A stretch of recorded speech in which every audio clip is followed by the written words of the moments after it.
The Fire Nation royal family is one of the most chaotic and bloodied families in the history of the Four Nations. Not only have they buried graveyards full of their opponents and almost put the entire world under their iron fist, but they constantly attempt to poison each other and start civil wars to shift the balance of power. So with all of that said, let's break down the entire family tree of Zuko and the Fire Nation royal family, and how it was eventually redeemed by the time Lord Zuko took power during the creation of Republic City.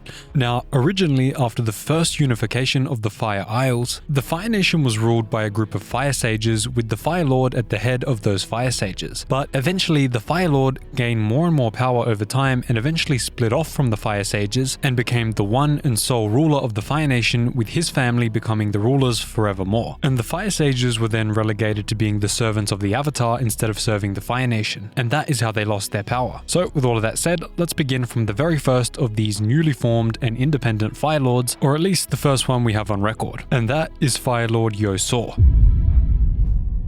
Our story actually begins centuries before Zuko during one of the worst disasters the Fire Nation had ever faced. Zuko ruled while famine, disease, and natural disasters tore the country apart, leaving the noble clans fighting over what little remained and reducing the central government to almost nothing. The person who saved Zuko's reign was actually Avatar Seto. He did something unusual for an Avatar and entered the Fire Lord's government as an ordinary bureaucratic official. He was basically doing paperwork for the Fire Lord. Working together though, they actually reunited the country, rebuilt its economy from scratch, and eventually transformed Zuko's collapsing reign into a long period of prosperity. Zuko is very important because this is one of the earliest moments where an Avatar did not defeat a Fire Lord, but instead helped to preserve the dynasty that would eventually produce Sozin. Several unknown generations separate Zuko from the next named ruler, but the royal line continued until the era of Avatar Yang Chen.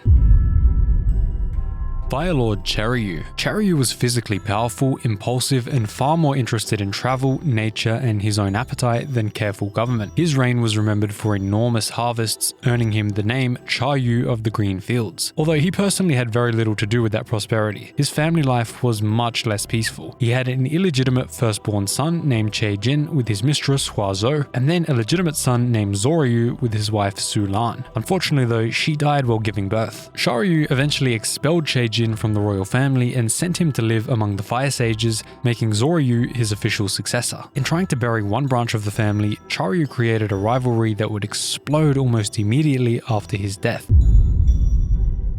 Fire Lord Zoryu. Zoryu inherited the throne at the worst possible moment. The plentiful harvests of his father's reign suddenly ended, and the fisheries began collapsing, so many people believed that the spirits themselves had rejected the new Fire Lord. At the same time, his older half-brother, Cheru, returned to the royal court with the support of his mother, Huazhou, and the powerful Saowon clan, positioning himself as the better claimant. Their rivalry started a conflict named the Camellia Peony War, a political struggle that nearly split the Fire Nation between two competing noble families forever. With the help from Avatar Kyoshi, Zoryu eventually defeated the challenge, but the experience changed him forever. He began a long-term campaign to strip the noble clans of their power and centralize authority around the throne and the one royal family. And that plan took generations to complete, but it created the powerful monarchy later inherited by Taiso, Sozin, and ultimately Ozai. And then we have a several generation gap that increasingly centralized the throne, and eventually it passed to a Fire Lord named Taiso. Taiso ruled during a stretch of peace and prosperity, the kind of era where the Fire Nation was rich, industrialized, and mostly minding its own business. He wasn't a particularly strong leader, but he leaned heavily on his advisors, and behind the palace doors, he was already treating his own children like tools in a competition that neither of them asked for. And then we have Ozai. Ozai was a consort of Fire Lord Taiso, meaning she wasn't a fire lady in her own right, she was just the wife of Taiso, but she's our first known consort, so she's definitely worth a mention. She was the one who broke up most of the arguments between her two children, who you're about to find out who they are right now, and they are two of the most important children in the history of the Fire Nation royal family. So that leads us to Fire Lord Sozin, the son and successor of Fire Lord Taiso.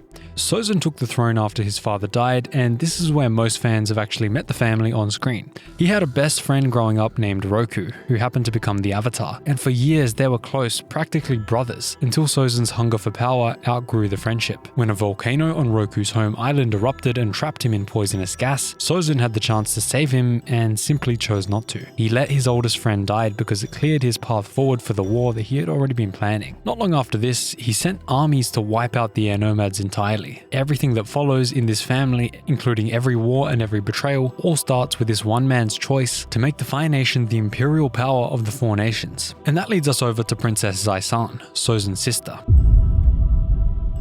Unlike her brother, she was a non-bender. This meant that she was unfortunately never seriously positioned to inherit the throne, no matter how capable she may have been. Growing up, she watched the corruption building within her own family and wanted no part of it. She became close to a group of traveling air nomads named the Guiding Wind, and even planned to give up her royal titles entirely to marry into that world of the air nomads instead. Sozin was furious about this, and because of this and the sibling rivalry that was planted by their own father, Taiso, this was one of the first cracks in the dynasty that would go on to fracture countless times. Sozin was doing everything he could to have Zai-san killed, including false flag attacks, rewriting history, and so much more, just to completely sever that connection between the air nomads and his sister. Ultimately, he thought her views would lead to the destruction of the Fire Nation. Eventually, Zai-san came to hate her brother so much that she learned chi blocking from an airbender named Roshan and tried to use that chi blocking to take down Sozin and end his imperial regime. But unfortunately that failed. Her fate remains a mystery, but it's pretty clear that Sozin either had her killed or exiled from the Fire Nation right around the time that she started her revolutionary activities against him, including chi blocking. And that leads us on to Sozin's unnamed wife.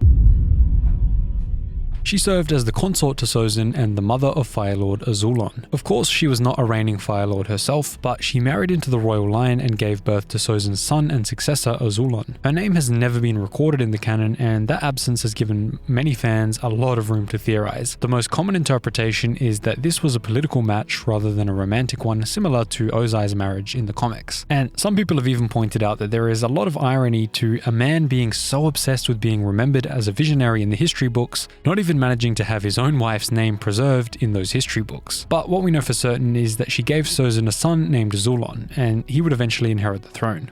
So I guess he did kind of get what he wanted there. But before we go to Azulon in the family tree, we have to go over to the other branch, being from Avatar Roku. He of course was the friend of Fire Lord Sozin and the ancestor of Ursa, who was the mother of Zuko. Roku was Sozin's childhood best friend and the avatar before Aang, and his death is the hinge upon which the entire war swings. Everyone already knows his story, but with his indecisiveness and not being able to stop Sozin before the war began, he left Aang in a very difficult position, and later in the comics and even in the series, he ended up admitting this to Aang, saying that because of his indecisiveness, Aang's world was so much worse off. And that leads us to Ta-Min, the wife of Avatar Roku. She was not part of the Fire Nation royal family during her own lifetime, but her descendants would eventually marry into it. She and Roku had a daughter together, and that daughter would go on to have a granddaughter who reshaped the entire royal family several generations later. For now though, we need to head back to the Fire Nation capital, because Sozin's son inherited the throne and became one of the most ruthless rulers that the family ever produced. And that leads us to Fire Lord Azulon, the son and successor of Fire Lord Sozin. Unfortunately, Azulon turned out to be just as ruthless as his father, and possibly even more so. He continued the 100-Year War for decades, longer than any Fire Lord before him or after him, and under his rule, the Fire Nation military became more efficient and more brutal than ever. Azulon was also the ruler who set two important bloodlines on a collision course. He was the one who arranged the marriage between his younger son Ozai and Ursa, a descendant of Avatar Roku, the very man that Sozin had abandoned to die. Now, some royal historians believe that Azulon actually did have kind of a good side to him, or at least a soft spot for Iroh, because of the way he was infuriated and enraged when Ozai asked him to basically take Iroh's birthright away from him in order to put his own line onto the throne. But unfortunately, we don't have too many more records on him or what he did during his life, so that's kind of hard to tell. But now we need to meet the woman who served as Azulon's own royal consort, Ayla. Very little is known about Ayla aside from her name being spoken during a funeral scene later in the family's history, but what we do know is that she gave Azulon two sons, Iroh and Ozai. Those two brothers would define the rest of the story more than almost anyone else on the list. But before we meet them, we need to make a detour to the town of Hira, where Roku's bloodline was waiting to re-enter the royal family on this branch of the tree. And that leads us to Jinzuk, the husband of Rina and the father of Ursa. Jinzuk was the magistrate of Hira, a small Fire Nation town far removed from palace politics in the capital. He married a woman named Rina, the daughter of Avatar Roku, and together they had one daughter who would eventually be pulled into the dynasty that their town had largely avoided. Jinzuk never became a royal consort or a ruler himself, and his place in the family tree comes through his daughter Ursa. Now that we've mentioned Rina, let's look at her part of the tree. She was the direct link between the Avatar's bloodline and the Fire Nation royal family. She was a master herbalist, and she was skilled enough with plants and poisons that she passed that knowledge down to her daughter Ursa. And that is exactly how Ursa was able to poison Fire Lord Azulon as part of Ozai's plot. Now, Rina and Jinzuk raised their daughter in relative peace, with no idea that the Fire Sages had once predicted something important about their family's blood. And that prediction turned out to be Ursa. But before we reach her forced marriage into the royal family, we need to go to Azulon's eldest son, Prince Iroh. Iroh was the original heir to the throne, and he grew up to become exactly what the Fire Nation prince and general was supposed to be. He was skilled, respected, and the first in line to inherit the throne from Azulon. During this period, he also married and had a son. Now, although Iroh was the crown prince, because of his loss at the Battle of Ba Sing Se of Lu Ten, his brother Ozai eventually planned to poison Azulon and then basically fake the last dying wish of Azulon at his funeral to say that he was put on the throne as the last wish of his father, basically screwing Iroh over. Now, we still don't know why in canon Iroh never fought this, but I'm sure he had his great and wise reasons for this, but eventually he was vindicated much later on. And that leads us to Iroh's unnamed wife. Unfortunately, Iroh's wife was never named in canon, and this has left fans filling the silence with theories for years. One of the more grounded theories is that she died before the events of the original series, which could explain why Iroh never mentioned her. Another theory suggests that their marriage may have been a political arrangement rather than a romantic relationship, just like all of the other relationships in this royal family, and that because of that, Iroh didn't really care for her, and that's why he never mentioned her. And this would make sense, because Iroh had not become really enlightened and repented for what he had done, even at the Battle of Ba Sing Se yet during that time. So it makes sense that he didn't really like her at that time, but we will never know because it has never been mentioned in canon, and the creators have shown no intention to mention it in canon ever before. And then we have Prince Lu Ten. He was actually in line to become the Fire Lord before the plot of Ozai took place. He grew up very close to Iroh and eventually followed him into the military. He was thoughtful and curious, and increasingly uneasy about the war that his family had started generations earlier. Lu Ten died during the siege of Ba Sing Se, a battle that his own father was leading. That loss broke something in Iroh that never fully healed. With his only son gone, Iroh abandoned the siege, and his withdrawal created the opportunity that his younger brother Ozai had been waiting for. And that leads us to Prince Ozai, the younger son of Fire Lord Azulon. After Lu Ten's death, Ozai approached Azulon and asked him to strip the grieving Iroh of his birthright and name Ozai as the heir instead. Azulon saw Iroh's grief as a father's tragedy, while Ozai saw it as a political opportunity. Azulon responded to this by ordering Ozai to understand what it felt like to lose a firstborn son. In practical terms, he ordered Ozai to kill Zuko. That order set up everything that happened next, and it all ran through a woman that Azulon had selected as Ozai's wife. And that leads us to Ursa.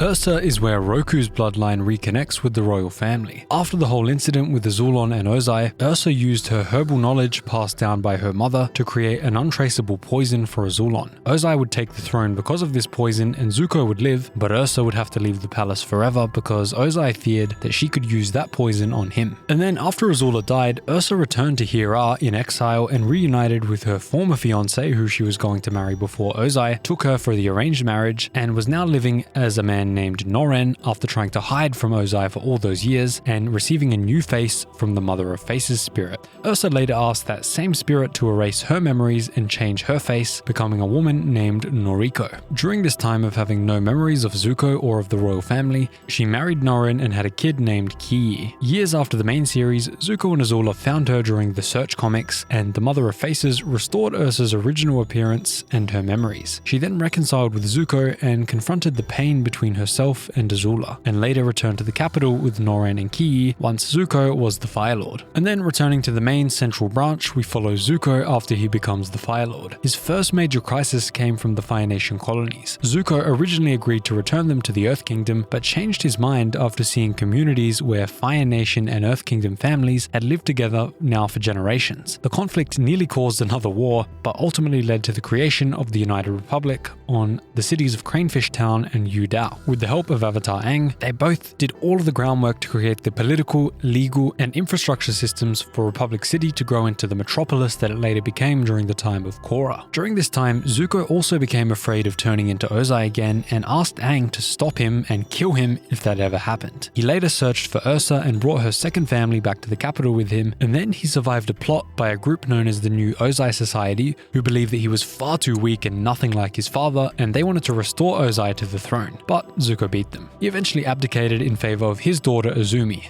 and by Korra's era, he had become an elder statesman and helped to protect the dragons, advised Korra, and assisted her in protecting her against the Red Lotus, a group of radicals who wanted to kill the Avatar and create anarchy, and who had to be put in the toughest prisons in the Four Nations. And then moving to the left of Zuko, we reach Mai. After the war, Mai ended their relationship because Zuko was secretly visiting Ozai for advice and refusing to explain himself. She later dated a man named Ki Lo who had ties to the New Ozai Society. During the Kamurokage crisis, Mai discovered that her father's movement had escalated into kidnapping children, including her brother Tom Tom. She worked with Zuko to rescue them and expose their conspiracy. Mai and Zuko remained emotionally connected, but canon has never confirmed whether or not they married or whether they got together again, or whether Mai becomes Izumi's mother. That is one of the biggest questions in Avatar, and you can see my video on screen now here about who the mother of Izumi could be. And then moving to the right of Zuko, we reach Azula after her defeat. After Katara absolutely destroyed her in the final battle, she was placed in a mental institution, but Zuko later released her so that they could team up and help to find Ursa. During the Search comics, Azula remained haunted by visions of her mother and tried to use a false letter to challenge Zuko's claim to the throne, basically saying that Zuko was actually an illegitimate child and was not the son of Ozai. Thankfully though, this was proven to be fake. When Ursa's memories returned, Azula confronted her but rejected reconciliation and disappeared. She later returned as the leader of the Fire Warriors and manipulated the Kamurokage crisis to push Zuko towards ruling more harshly and closer towards the tyranny of his father. In the Azula in the Spirit Temple comics, a spirit confronted her with visions of the people that she had hurt and offered her a chance to change. Unfortunately though, Azula rejected this redemption but later chose not to attack her former followers, suggesting the first small crack in her old behavior. Her final fate remains unresolved in the canon to this day. And then we have Ki. Following the separate branch beneath Ursa and Norin, we reach Ki. The only reason she's on here, and I didn't put Norin on this list because Norin is not related to Zuko, I put Ki here because Zuko kind of adopted Ki as his own kind of sister during this time. During the Kamurokage crisis, she was kidnapped along with several other children, and she revealed that she was a firebender by melting through a metal door and helping to let the other captives escape. Unlike Zuko and Azula, Ki was raised away from Ozai's influence, making her a very different outcome for Ursa's family. And continuing down the main branch from Zuko, we reach Izumi's mother. Of course, canon has never revealed her identity, but if you want to speculate about that, go to this video on screen now like I mentioned earlier. There are many good options for this, but there is one that stands out above the rest. And then continuing straight down the royal line, we reach Izumi, Zuko's daughter and successor. By Korra's era, she had become a cautious Fire Lord who strongly resisted another offensive war. When Kuvira began expanding the Earth Empire, Izumi refused to join a preemptive attack, although she agreed to defend the United Republic if necessary. Her decision showed how much the dynasty had changed. The Fire Nation was no longer seeking opportunities to expand its power, but actively restraining it. Izumi had at least 2 children, General Iroh and then one unnamed daughter. Moving down the left branch beneath Izumi, we reach her unnamed daughter. Her name, appearance, occupation, and role in the succession have never been revealed. All we know is that Izumi had a daughter, Zuko's granddaughter, and General Iroh's sister. Moving down the right branch beneath Izumi, we reach General Iroh II. Instead of serving only the Fire Nation, he became a general in the United Forces, the international military of the United Republic. He fought during Aman's assault on Republic City, survived the destruction of much of his fleet, and later helped during the conflict involving Unalaq and the Southern Water Tribe. His career shows the transformation of the family. Sozin used military power to dominate other nations, while Iroh used it in service of an international alliance. And that is currently the end of the Fire Nation royal family and Zuko's family tree. Thanks so much for watching this. I really hope you enjoyed all of these brand new characters who, although they don't have too much story in canon yet, it's very interesting to have their names and see kind of how much it's sprawled. So if you want to see more canon content like this, if you want to see the family tree of Katara and Sokka, hit that subscribe button down below and I'll be sure to cover that next. Thanks so much for watching. If you made it this far, as always, drop a thank Mr. Zuko in the comments down below.